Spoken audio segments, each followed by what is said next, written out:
Good morning, everyone. Hopefully, you had a wonderful day yesterday and starting off good Tuesday. So, I don't know if any of you followed my ex or follow any of my posts, but this really singed my temper yesterday when I saw it. From the Calgary Sun, Alberta program helps women fill empty truck driving seats. Get ahead. That's wonderful and all. How about you also help men do the same thing? Right? Like, why is an Alberta program just helping one sex and not the rest? Of course, like people are gonna say, "Oh, they're like women are the minority in truck driving." Well, there's a reason for that. There's a reason that they don't go into trucking. It's because majority of them don't like it. So now they're trying to open up an incentive program just for women, but men still get to pay the same rate. No, no, right, right. It's the same thing in STEM. STEM government has a $1 million subsidy for them, but nothing for men because it's a male-dominated field. Same with trades. Women get a trade scholarship, but men don't because it's a men-dominated field. And you can see what irritates me. But it wouldn't irritate me as much if a man wanted to go into nursing and they had subsidies for men in nursing, or a man wanted to be a teacher, and so Alberta has would have subsidies for male teachers. Then that would make things even. But look it up online, people. Alberta doesn't, because Alberta doesn't care. Anyways, rant's over. Let's see what the Calgary Sun has to say about this program. Our province is stronger when more women are in the driver's seat, and through funding like this, we can help women gain meaningful employment and help continue Alberta's impressive economic momentum. Yeah, that would be awesome if more women who wanted to become truck drivers became truck drivers, and they can. Without this incentive, I'm more mad at the government for subsidizing this for one gender than I am anything else.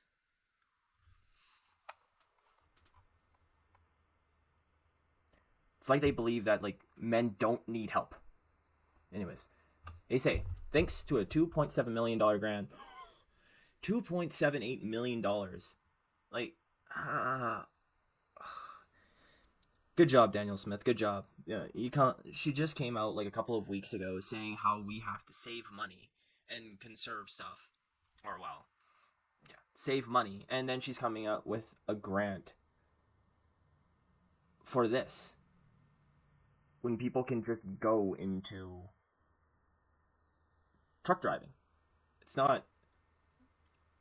It's, and let's just continue. Scrolling. Women Building Futures started more than 25 years ago by social workers helping single moms living in poverty to become carpenters, said Carol Moen, president and CEO. Well, good. Then keep it private. Don't include the government in it. Don't include my tax money in it. She says those women are all built resilient careers that they were able to not only support themselves on, but ultimately support their children on. And so that model, over a relatively short period of time, morphed to providing women exposure to multiple trades. Okay. So, what about the single fathers? Is there also going to be um, a program for single fathers so they can build resilient careers in this field to not only support themselves on, but ultimately support their children on? And so the model will be built over a relatively short period of time and morphed to providing men exposure to multiple trades. Because now like we don't just have a shortage of like men and women or women in trades. We have a shortage of trades men. So Anyways, you could. So we need this to be for both men and women. That's what I'm trying to say. Anyways, let's continue on to see what they're saying. Just 1 in 25 truck drivers are women, and in Alberta, that's more like 1 in 33. She says yada yada how they're underrepresented, typical sort of thing. Yada yada yada. The WBF gets women ready for the trades, and they get the trades ready for women.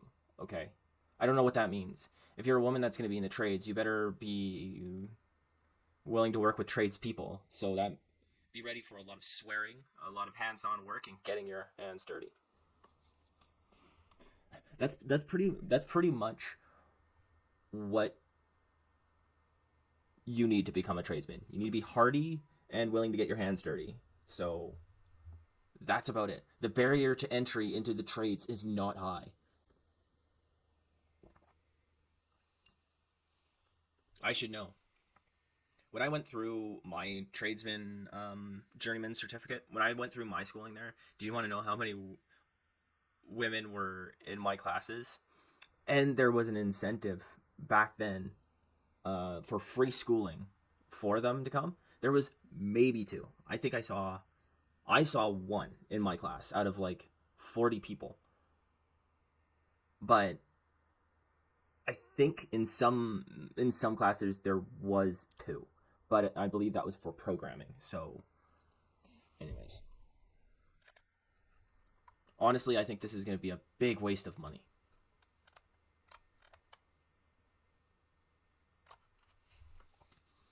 Then this goes on to talk about somebody who took the program. It says how it changed her life forever, which probably did, because um, trucking is like a really good job.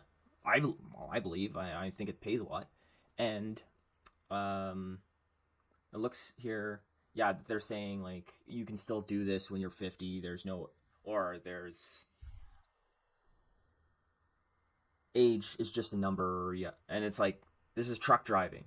You don't have to be a young buck to do truck driving. It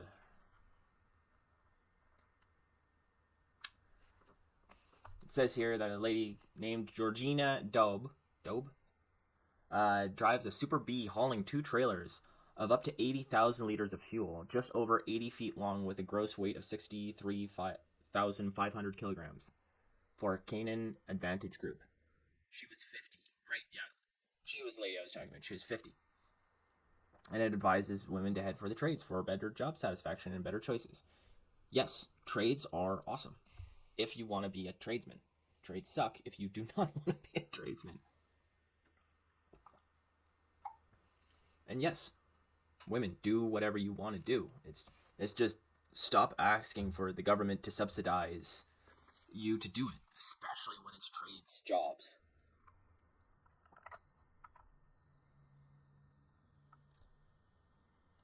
She just scrolling down. She just says, women shouldn't let their age hold them back. Okay, that has nothing to do with trucking or trades jobs, because you can be older to work in the trades. I know like journeymen who pretty much started doing the trades when they were 40. Like just started as apprentices when they're 40.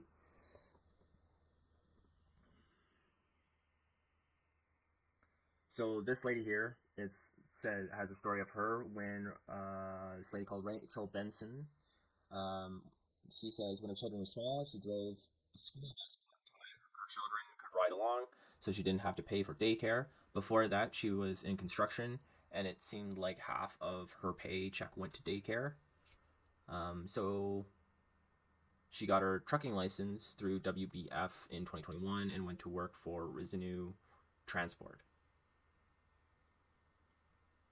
She says WBF was a miracle in my life. I never would have thought to get my Class 1 license because of the cost to go do that. $10,000 was unattainable.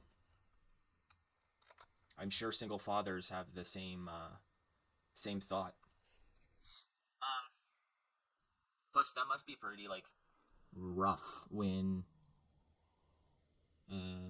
you're a single mom and like these truck driving jobs. They're not 9 to 5 jobs. They're like overnight, all day jobs. So must take up a lot of time. But let me know what you guys. I don't drive truck, so anybody drives truck, let me know below. And is it really an all day job? Is overnighters like what's it like? And can I say like a little bit more? And it looks down here like it's just more and more and more stories of people's lives who've been through this. And then they go to addressing gaps. The 2-year provincial grant will expand training opportunities for women with commercial transportation. Not unlike other skilled trades, the transportation industry faces a retirement gap in coming years. The COVID-19 pandemic showed the critical need for efficient, reliable, and timely transportation. A shortage of skilled drivers affects the supply chain and creates inflationary pressures. The investment of Alberta transportation and economic corridors will help ensure women can fully participate in the province's growing economy, said Arts, Culture, and Status of Women Minister Tanya Fair. Because, they can't just do it themselves. They, like guys, still have to. Like we can't help men along with women in truck driving because that would be crazy.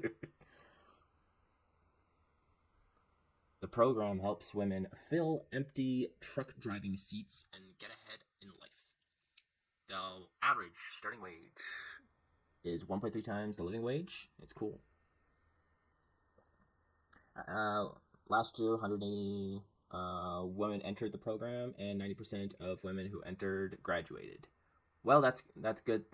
The people who entered graduated, so congratulations to them.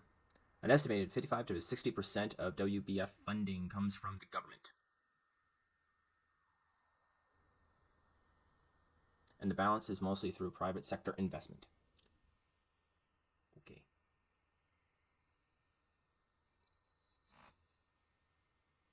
All right. In conclusion, I'm not saying it's bad that we have a $2.4 million incentive program for truck drivers. But it should be to get truck drivers. All genders. Not just women, not just men. Incentive for everybody. Because it did say down below that there is a $10,000 sort of fee to take the test. And that is, like, especially nowadays, definitely a big barrier. I don't know if that's a government fee or not. Maybe they could lower that, but that's just what I'm saying. If I'm going to be paying for this through my taxes, I would like for this to go to everybody, not just women. Because I've seen it 3 times through trades, through STEM, and now through trucking, that this always happens one-sided. And as I stated before, there's no government incentives for single fathers or men to go into like women-dominated fields or